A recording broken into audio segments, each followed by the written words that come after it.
Well, the thing about Juliet is, you know, she's an incredibly sort of recklessly exciting and brave, courageous character. And actually, I know when they were writing this, even though it's a comedy and it's an animated film and it's garden gnomes, it's like it is taken obviously from Romeo and Juliet.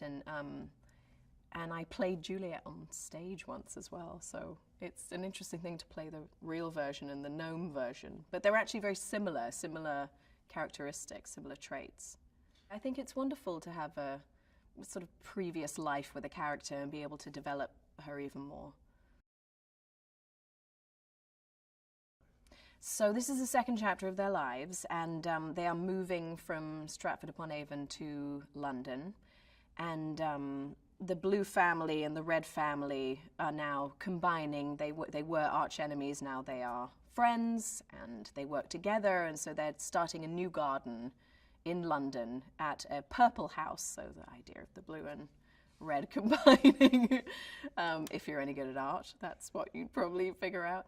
And yet they arrive there and the garden is just a shambles, and it's certainly not the dreamlike situation that they had all been anticipating. Gnomeo and Juliet's mother and father are wanting to retire, so now it's up to the young couple to take over the task of cleaning up the garden, basically.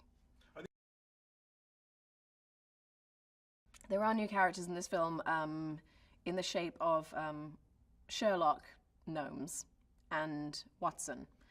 And what's happened is all of the garden gnomes are being stolen, and Gnomeo and Juliet's community of gnomes have also been thieved, and so they sort of embark on this adventure with Sherlock Gnomes and Watson to track down what happened to their friends and family.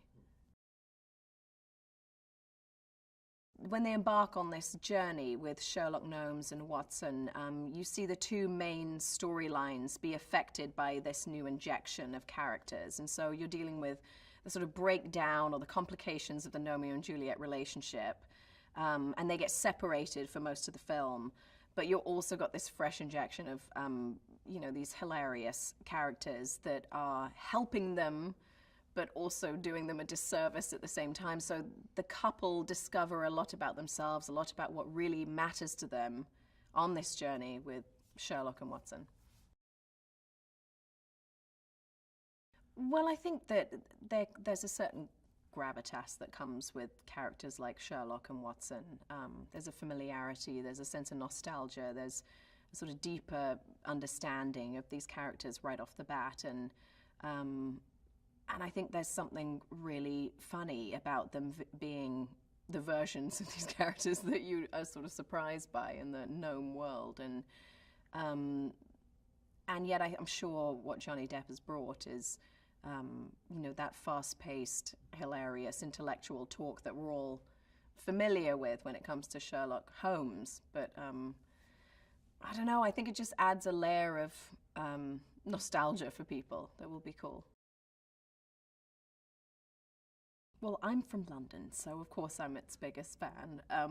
But there's an incredible foray of locations that they explore. So there's the Natural History Museum, there's Chinatown, the Doll Museum, Tower Bridge. It just goes on. And so you're seeing it on a sort of larger scale, and the scope gets bigger. But it's a sequel, you've got to go big.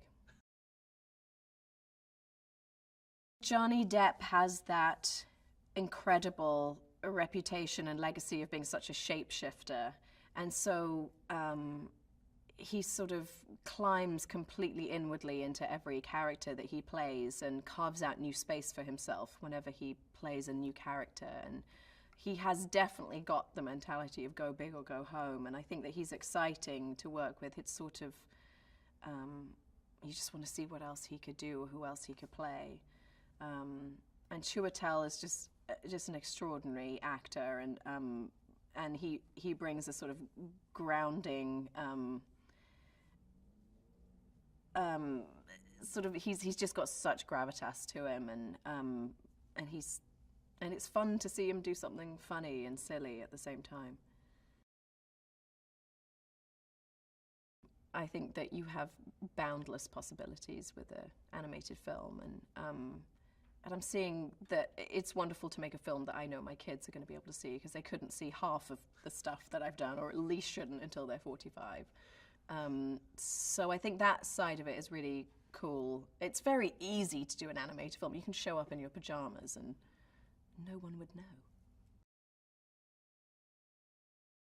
Well, it's interesting because I've learnt doing several animated films now that you actually have to, all you have to communicate is your voice. And you almost feel sometimes that you're completely overacting. You don't realize just how flat your voice can sound if you don't inject it with something a little more heightened. And so that's the only difference, really. That I sometimes feel like an overactor.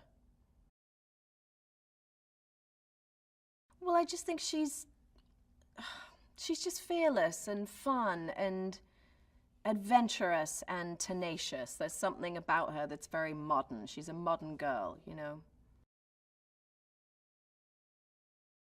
Because he's Elton John, because he's incredible, because those songs are like seared into your nostalgia of growing up and what you feel about a moment in your life. You know, he captures moments in your life with a song, and he's just so thrilling. I just love him. Well, he adds a sort of spectacle to it, doesn't he? I mean, he adds this whole new realm of spectacle and excitement that you only get with an awesome Elton John song.